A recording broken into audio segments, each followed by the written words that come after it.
അല്ലടോ 10-90 കിലോമീറ്റർ ഓടി മലയൊക്കെ കയറുന്ന ഈ കട്ടൻ ചായ എടുക്കാൻ വേണ്ടിയിട്ടാടോ.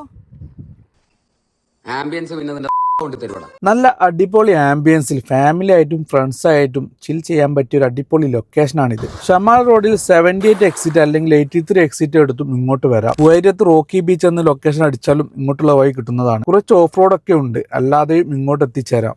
ഹിഡൻ കേവ് പോലെയുള്ള പാറകളും ഇപ്പോൾ ലോ ടൈഡ് ആയതുകൊണ്ട് വെള്ളം ഒരുപാട് ഇറങ്ങിയിട്ടുണ്ട്, അല്ലെങ്കിൽ ഇവിടെയൊക്കെ ഫുള്ള് വെള്ളമായിരിക്കും. കടലിൽ ഇറങ്ങി കുളിക്കാനും ഒക്കെ പറ്റിയൊരു ഡെസ്റ്റിനേഷനാണിത്. ഇത് ഫുള്ള് റോക്കാണ്. ഈ ഏരിയ മൊത്തം റോക്കുകൾ നിറഞ്ഞൊരു ഏരിയയാണ്. അതിലൊരു ഓഫ് റോഡൊക്കെ കയറിയിട്ടാണ് ഇവിടെ എത്താൻ. ഇപ്പം ഞങ്ങൾ കുറച്ച് ലേറ്റ് ആയതുകൊണ്ട് വെള്ളം കുറേ ഇറങ്ങിപ്പോയിട്ടുണ്ട്. നല്ല അടിപൊളി കല്ലുകളാണ്, ചെറിയ ചെറിയ സ്റ്റോണുകളൊക്കെയാണ് ഉള്ളത്.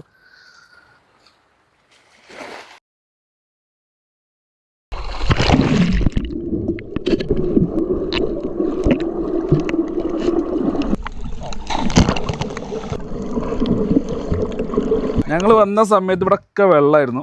വെള്ളമെല്ലാം വറ്റിയിട്ടുണ്ട്, താഴെ ഇറങ്ങിയിട്ടുണ്ട്. ലോട്ടായിട്ടാണ് ഇപ്പോൾ. കണ്ട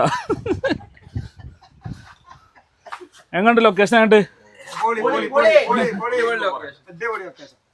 എന്തായാലും ഇവിടെ വരണം. വരാത്തവരൊക്കെ കയ്യിൽ നിന്നിട്ടാ